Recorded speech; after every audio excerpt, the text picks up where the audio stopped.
Skarner. Does Maokai now raise in priority for Umpty becomes the immediate question. Because when we know these teams like to fight, Maokai just provides so much value. But then Azir becomes another question as well. Is Azir going to be a high priority in this series and for these mid laners? Umpty loving the Maokai pick historically. When you've seen him before with Team Liquid, when you've seen some of their big success, it was Maokai and Sejuani that were two of the biggest ones that they would continue to put him on. Lots of options available though, and it will be that Taliyah, APA, plenty of experience on this champ. Team Liquid knows how to play well around it. APA becomes a very good facilitator to rotate up top, maybe make some picks with impact, or even better, facilitate Yeon and Core in the bottom lane. I think it also just acts as an effective answer into the Azir possibility that we could see from Hongq, just because of its ability to get early prio, the roaming and side lane threat that you can provide, along with the ability to just match. Even if you don't quite have the same scaling team fight threat that Azir does have, it's something that is a pretty solid matchup. Now,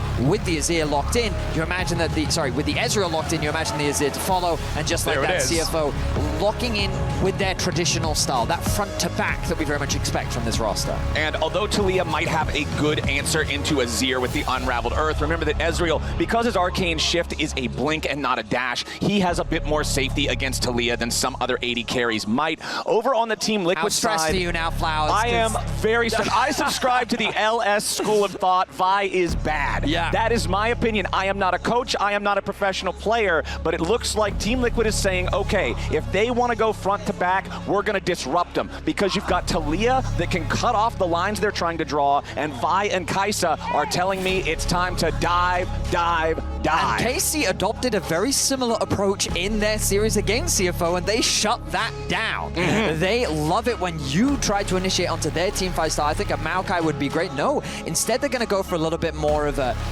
different frontliner in the way that Xin Zhao can act as that initiation tool and can provide a lot of space with the ultimate. I'd like to see some follow-up. You're looking at things like Rel that can be a champion in Poppy, very good at neutralizing a lot of the mobility that's required to get into the back line, stop that front-to-back game plan of CFO. But let's see, we're expecting the K'Sante here, right? That's very much what I'm expecting, unless they want to shift their priorities and want to give counterpick to Rest, which is a possibility.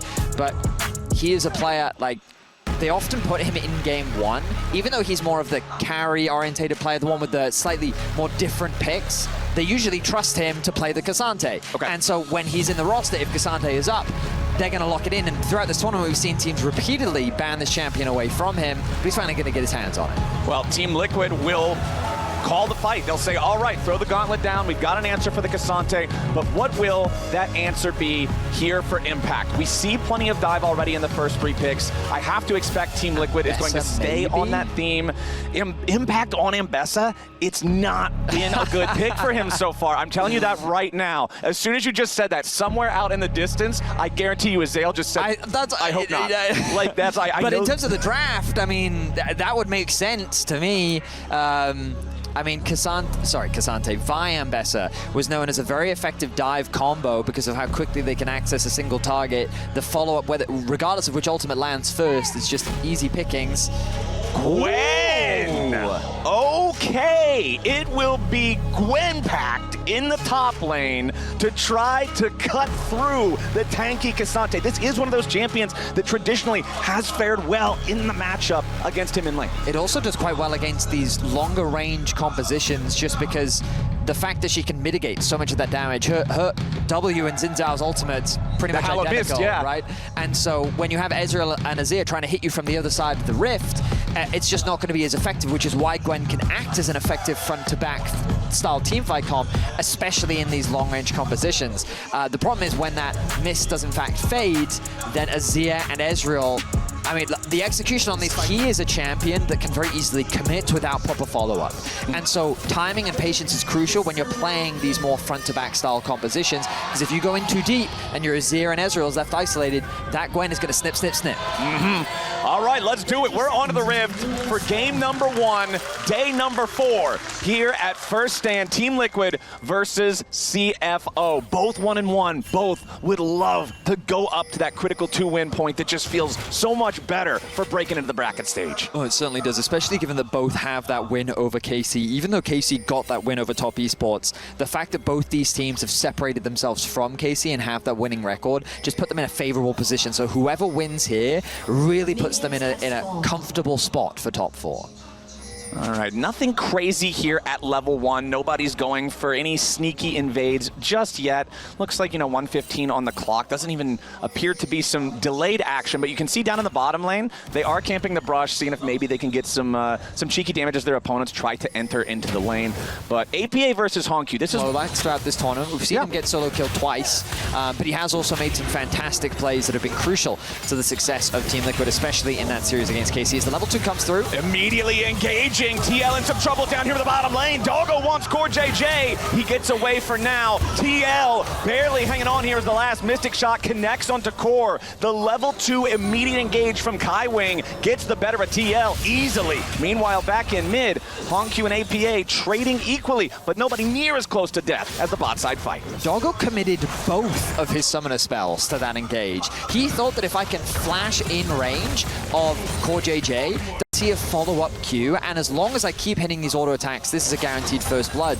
But, oh, the dive. All right, 2v1, Yawn popping the barrier, needs to stay alive here. Kaiwing, one more shot might just kill him. First blood over to Yawn in the 1v2. Does he get the kill credit on the second one? No, he didn't tag him. So it's 2 dead on CFO, but only 1 credit. Back over to TL. I mean, so the good news for CFO is that they denied that. There gets the entirety of the chicken camp before Umpty can show up, try to steal any of it away, but Umpty will continue pressing all the way forward, trying to force Jinja out of his own jungle, and Umpty's going to start up the Krugs here, but Jinja wrapping the long way around to try to contest it, but Impact has also left the top lane as he's ready to rotate over and help his jungler. Umpty's still sticking around a little bit longer, fighting for the baby Krugs, but despite the fact that it looked like we might get a scrap there, everybody just decides, hey, Krugs are gone, nothing to fight for, walk it off. Umpty, ooh, nice knockback from APA. Shove, yeah.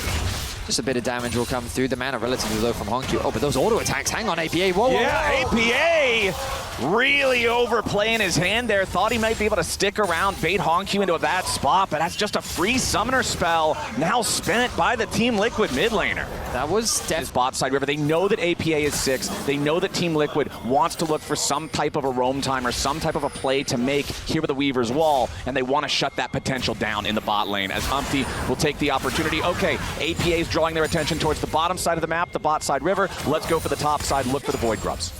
Keep your eyes on the mini-map and notice that Core JJ is moving on the map, whereas Kaiwing is actually staying. Jinja looking to contest this is dangerous because even though they've gotten the push in the mid lane, the push from, oh, Impact deciding not to move just yet. Now he's going to make his way down.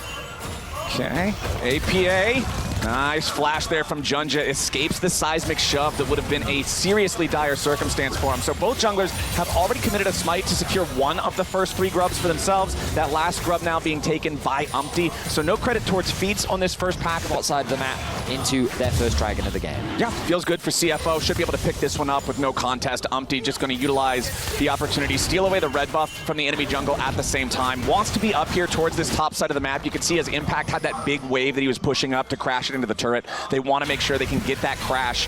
The biggest individual gold lead in the game does belong to Impact. This is the nature of the Gwen versus Cassante lane matchup. Gwen can zone him away from a lot. You can see first item Negatron Cloak after the D-Shield purchased for rest just to endure some of that damage because Gwen can be very oppressive for Cassante to deal with.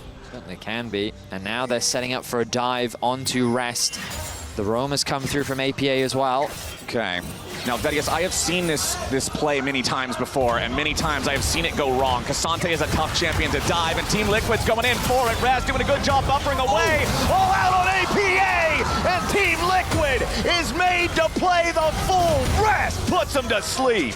Rest just broke their ankles. He played that perfectly.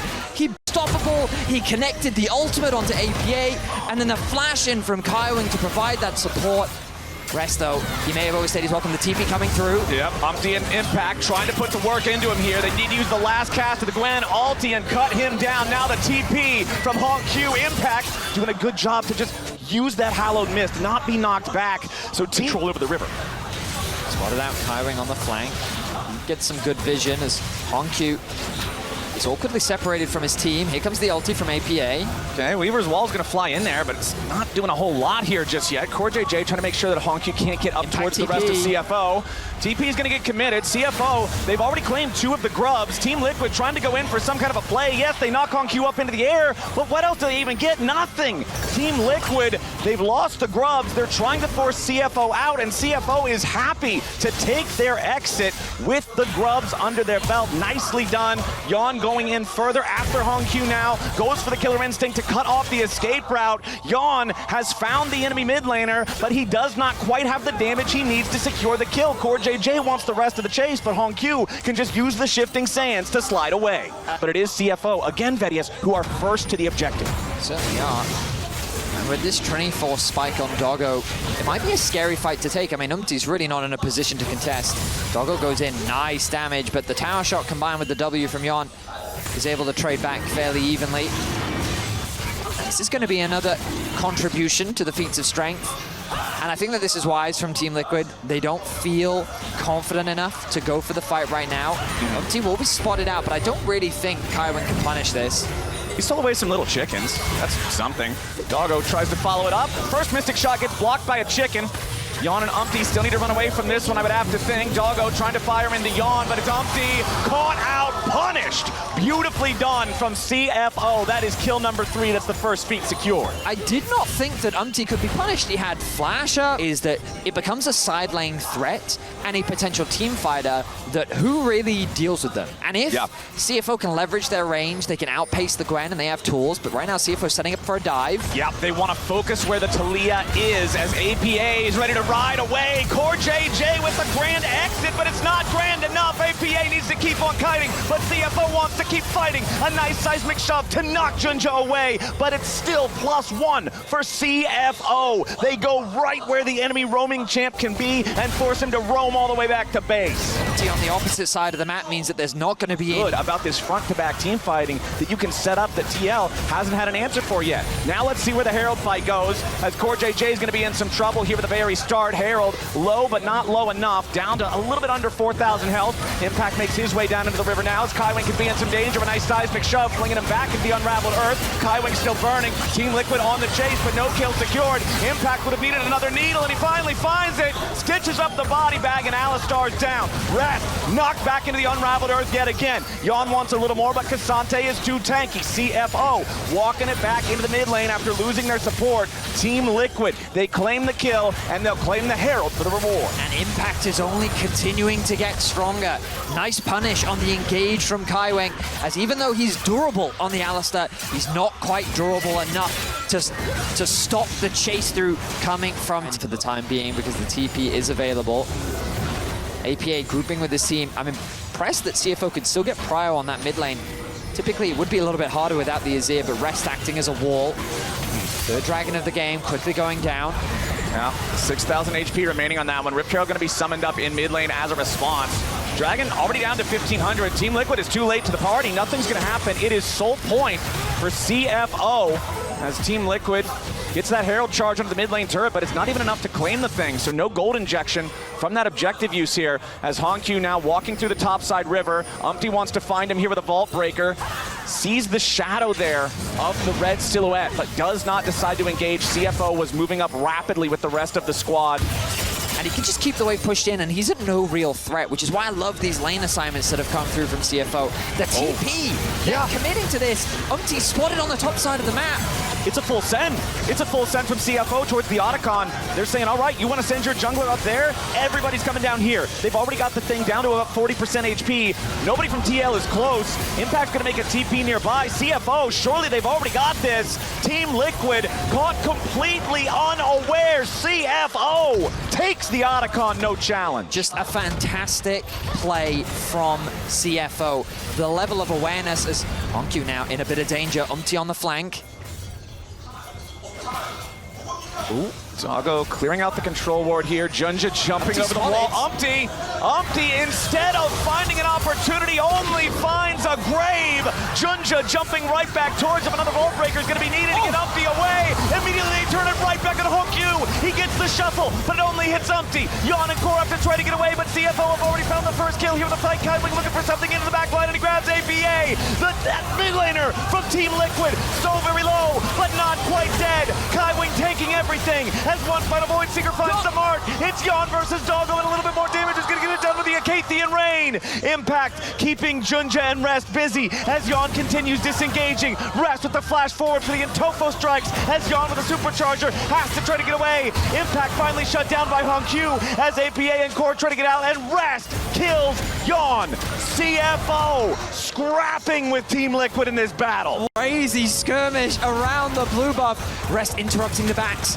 Rest in a little bit of danger here, potentially. He's in a lot of danger. APA needs a lot more damage because Rest is still Cassante. He's still just walking away from most of it. He's still using the Pathmaker to block any CC, and he'll walk it off. Dragon Soul claim CFO. I mean, that whole skirmish started with Umpty being caught on the wolves. He was trying to create a flank onto either Doggo or Hongq. He gets spotted out. Hongq level 16. Remember, this guy is such a young player, man. Only 17 years old. And going back to what APA was saying about, oh yeah, he's a rookie, he might get nervous. We're just trying to try to get into his head. 2-0-1, up 1,000 gold, 2 items fully completed, 2.5. He doesn't seem too nervous to me. Ooh. This was a very strange engage from Umpty, decided to commit the Viol onto the Alistar. Kaiwing just walks out of it. Team Liquid looking desperate to find something here. I mean, desperate is the right word, Flowers.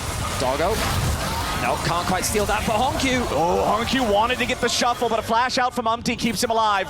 CFO seeing if there's chase potential. This seismic shove on the Junja. Yeah, CFO, they might not have got any kills there, but they've got the health bar advantage. They've got control over the topside river, and they've got Baron started up. Keep your eyes on Impact. He is going to be crucial as the Baron drops to about 50%. Team Liquid looking to try to stop this. Baron at half HP. Impact zoned away by Rep. Junja tagged by the Voidseeker, but the Baron's already down to 3K into the pit goes Core JJ, a lot of damage here to Hongq, but he keeps himself alive here with the stasis. Baron secured by the side of CFO. They gotta try to keep getting away, as now Impact has to jump back over the wall, and Rest is doing a great job zoning everybody out. Umpty is already dead. Team Liquid, they lost the Baron. They lost their jungler. They're about to lose even more. A seismic shove is mistimed, and APA is dead. Junja and the rest of CFO in hot pursuit as a Mystic shot finds another kill. Team Liquid lose everything, and CFO leaves them with nothing left. Hongq just feels unkillable. His use of the Zhonyas,